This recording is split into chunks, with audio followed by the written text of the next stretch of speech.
Happy New Year ပါ2026အစမှာ DP system ရဲ့စကားကြီးသုံးခုကိုလက်ဆောင်ပါမျှဝေခြင်းပါတယ်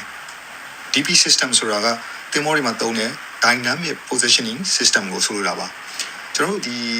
ပင်လယ်ပြင်မှာဗျာသင်္ဘောတစ်စီးကိုဒီတိုင်းထားလိုက်မှဆိုရင်လေတွေတိုင်းမယ်ရေစီးတွေနဲ့လှိုင်းတွေတိုးမှဆိုရင်သင်္ဘောမငြိမ်မဲနဲ့ဟိုဘက်ရွေ့ဒီဘက်ရွေ့အဲ့လိုမျိုးရောက်ချင်ရောက်နေမှာပေါ့နော်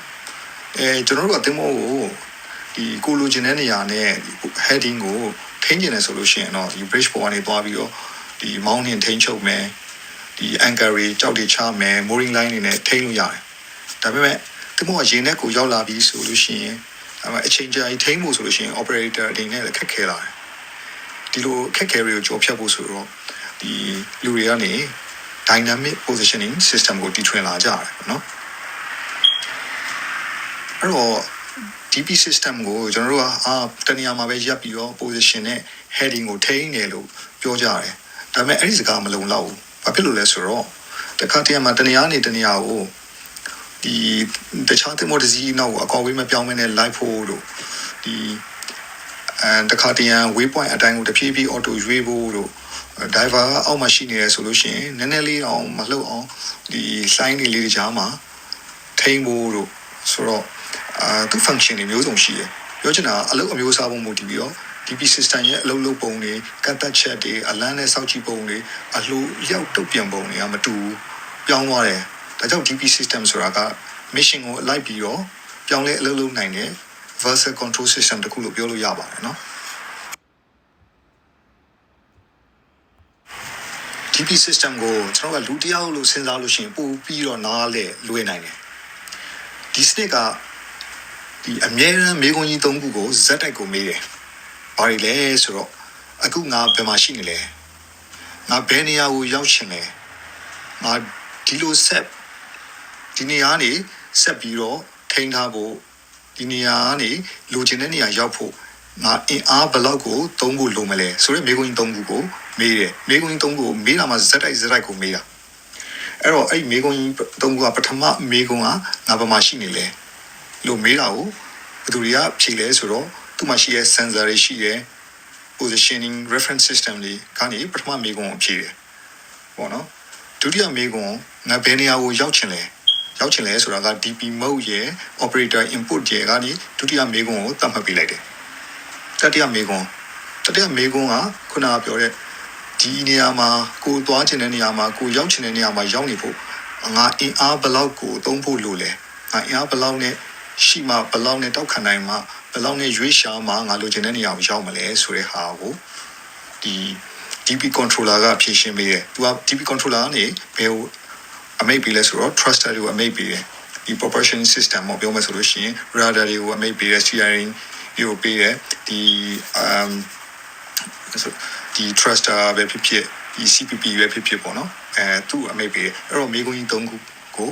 သူကဇက်တိုက်တစ်စက္ကန့်အတွင်းမှာအချိန်ပြုတ်လုပ်တယ် DP system ကလေဒီမေးခွန်းကြီး၃ခုမေးလိုက်ဟိုကောင်နဲ့ပြန်ဖြေလိုက်မေးလိုက်ပြန်ဖြေလိုက်သူက control လုပ်လိုက်အဲ့လိုမျိုးလုပ်နေတာ DP system ရဲ့အလုပ်လုပ်ပုံဆိုတော့ DP system ကသူကဒီ sensor တစ်ခုထဲကိုသူကမယုံဘူးအဲ့တော့ sensor တစ်ခုပြတ်သွားလို့ရှိရင် backup sensor သူကထားတယ်အဲ့လိုမျိုးပဲဒီ positioning solution လည်းနှစ်ခုအများအား backup တွေဖြစ်တယ်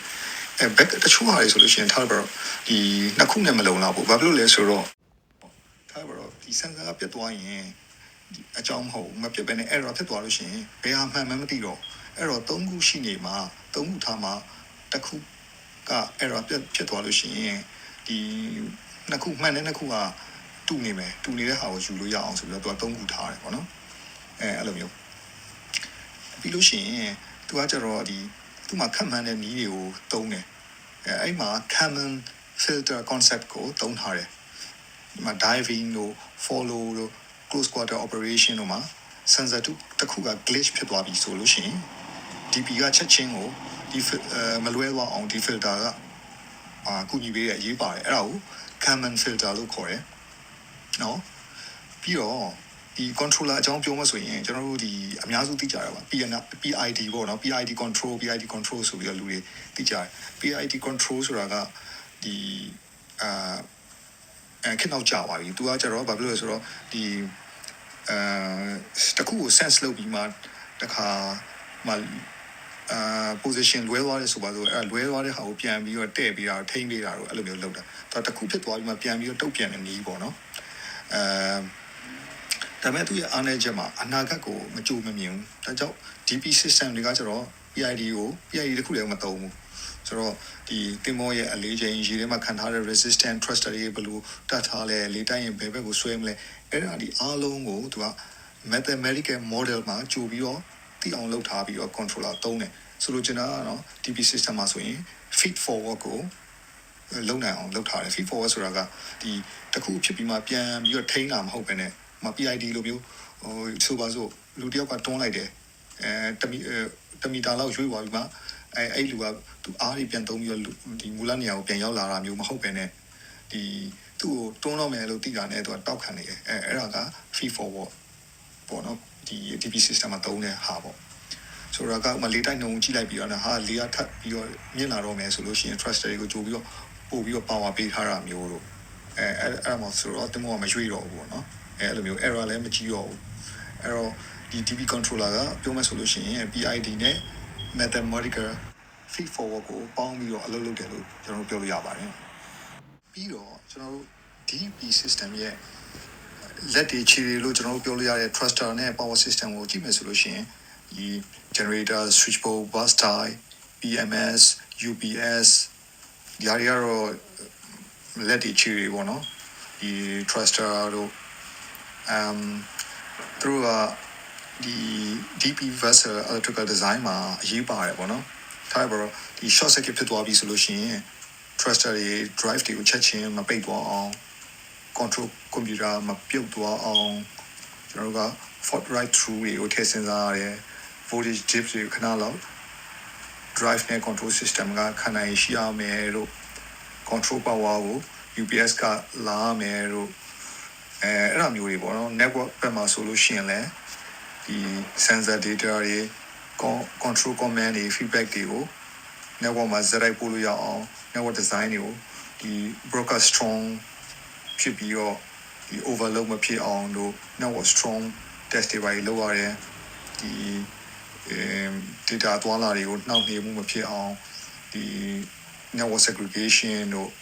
ဒီ switch တွေတို့ redundancy တွေနဲ့ traffic control တွေလည်းမဖြစ်မနေထည့်ထားရတယ်ပေါ့နော်ဒီအားလုံးကိုချိတ်ဆက်ထားပြီးတဲ့ဟာတော့ဒီ WCFDI လို့ခေါ်တယ်ပြောမဆိုရှင် worst case failure design intent for ဆိုလိုတာကတော့တင်မောတစည်းမှာဘာတစ်ခုမှဘယ်ဟာဖြစ်သွားရင်အဆိုးဆုံးအခြေအနေလဲဆိုတာကိုသတ်မှတ်ပြီးတော့ဥပမာ generator တစ်လုံးကပြတ်သွားရင်အဆိုးဆုံးအခြေအနေလား switchboard တစ်ခုကပြတ်သွားရင်အဆိုးဆုံးလား thruster လား thruster ပြတ်သွားရင်လားဒီ propulsion system ပြတ်သွားရင်လား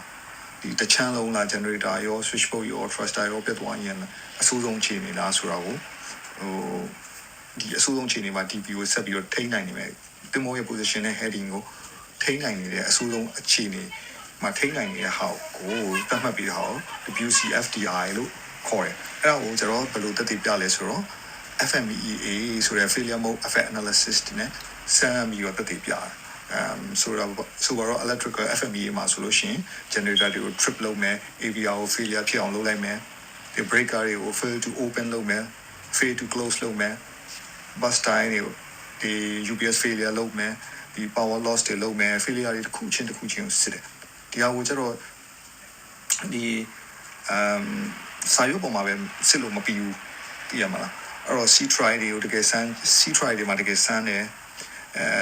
generator တွေကိုတကယ် trip လုပ်ကြည့်တယ် bus tie တွေကို open လုပ်ကြည့်တယ် close လုပ်တယ် thruster တွေကို cut လုပ်တယ် alarm လား DP reaction ကမှန်လား position တွေဇက်တိုက်ထိန်းနိုင်လား